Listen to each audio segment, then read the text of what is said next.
এটা হচ্ছে শহরের মাঝখানে আমার এই জমির চারি সাইডেই কিন্তু বাসা।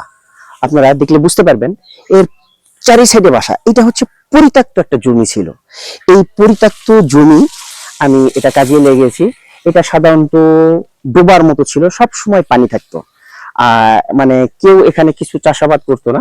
একজনের কাছ থেকে আমি লিজ নিয়ে এই ছোট সম্পত্তিটাই আমি এখানে করেছি। আপনারাও ইচ্ছা করলে দেখতে পাবেন আপনার বাড়ির আশেপাশে অনেক জায়গাতে এরকম ছোট ছোট জমি পড়ে আছে, সেখানেও এই ঘাসগুলো লাগিয়ে আপনি দ্বিগুণ ফসল পাবেন। এই ঘাসগুলো দেখেন আমার এখানে প্রচন্ড পরিমাণের ঘাস। এই ঘাসগুলো এখন যত দিন যাবে তত বড় বড় ঘাস হবে। এই ঘাসগুলো অনেক, আমি যত ভিতরে যাব তত এই ঘাসের থোকাগুলো অনেক বড় বড়, আর আমি যত এই কাছে থাকতেছি তত কম। মানে ভিতরের গুলো আমি অনেক আগে লাগিয়েছি, এই কারণেই ভিতরের ঘাসগুলা অনেক বড় বড়। আর পরে এই সাইডের গুলা পরে আমি ভিতরে যেতে পারতেছি না, কারণ অবশ্যই এই ঘাস কাটার সময় আপনারা ফুলাতা টি শার্ট কিংবা শার্ট ইউজ করার চেষ্টা করবেন, কারণ এর পাতা প্রচন্ড ধার, হাত কেটে যায়। আর এই কারণেই আমি আপনাদের ভিতরে যে দেখাতে পারতেছি না এক একটা গোছ কত মোটা মোটা। এগুলো হচ্ছে আপনার অজানা ঘাস। এই ঘাসটা আপনার নতুন কেবল আমি লাগিয়েছি। যখন আপনি নতুন লাগাবেন তখন কিন্তু অল্প হবে, বেছে বেছে আপনাকে এই মোটা মোটা গুলা কেটে ফেলতে হবে। এরকম প্রথমে কিন্তু পাতা খুব একটা বেশি হবে না, এই মোটা মোটা গুলা আপনি কেটে ফেলবেন, তারপরে দেখবেন অনেক হবে। যদি অন্যান্য ঘাসের মতো আপনি যদি গুড়া থেকে সম্পূর্ণ কাটেন তাহলে এটার ফলন পাবেন না। প্রথম দিকে আপনার এরকম মোটা যেগুলো আছে সেগুলো আপনাকে কেটে ফেলতে হবে। আর পানি কম থাকলে, যেমন এখন আমার খরার সময় পানি নাই, পানি কম থাকলে এটার ফলন কম হবে। আর পানি যখন বেশি থাকবে তখন দেখবেন এটা হেলে হেলে পড়ে গেছে, ঠিক এরকম হেলে হেলে পড়ে যাবে, কিন্তু ওটা কোনো দুশ্চিন্তার কারণ নাই। যেটা হেলে যাবে সেটা কেটে ফেলবেন, আর যতগুলো হেলে যাবে সেগুলো সম্পূর্ণ কেটে ফেলার চেষ্টা করবেন। তারপরে যখন দুইবার আপনি এরকম কাটিং করবেন বেছে বেছে, এই দুইবার কাটিং এর পরে দেখবেন আপনাকে আর চিন্তা করতে হবে না, তখন অনেক এক গোছা ধরে আপনার বের হবে। সেগুলো আপনার দেখাচ্ছি, আসুন। এই যে এগুলো হচ্ছে আমার পুরানা, এগুলো নতুন ছিল দেখে এগুলা মানে অল্প হয়েছে, আর এগুলো হচ্ছে পুরানা। দেখেন এগুলার গোছ ধরে অনেক হয়েছে, ভিতরে আস।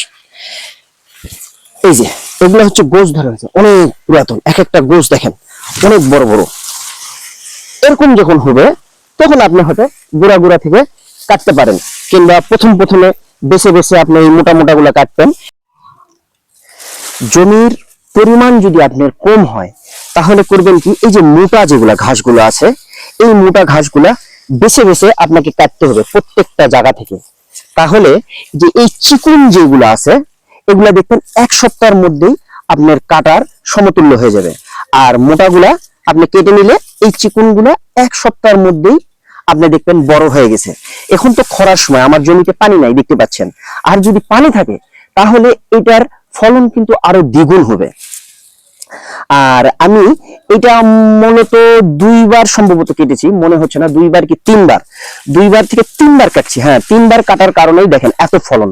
এরপরে যত কাটিং করব তত ফলন হবে। আর যদি আপনার জমির পরিমাণ বেশি হয় তাহলে একবারে অন্যান্য ঘাসের মতো গোড়া থেকে সম্পূর্ণ কেটে ফেলবেন। এই গোড়া থেকে যদি সম্পূর্ণ কাটেন তাহলে আবার এখান থেকে গজাবে। আমার জমির পরিমাণ হচ্ছে খুবই সীমিত, সামান্য 6 কাঠা সম্পত্তি। আর এই 6 কাঠা সম্পত্তি হওয়ার কারণে আমি করি কি, বেছে বেছে কাটি। আর এই বেছে বেছে কাটার কারণে আমার ফলনগুলো অনেক সুন্দর হয়েছে।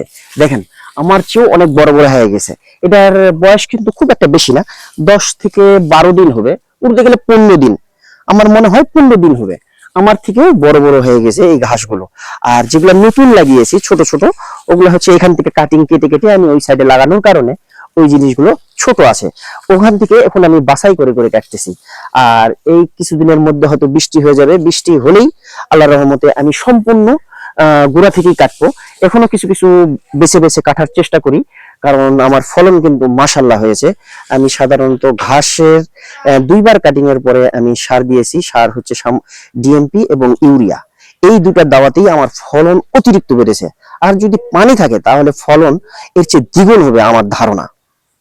আশা করি এই পদ্ধতি যদি আপনারা চাষাবাদ করেন এই অজানা ঘাস, তাহলে আপনি দ্বিগুণ ফলন পাবেন।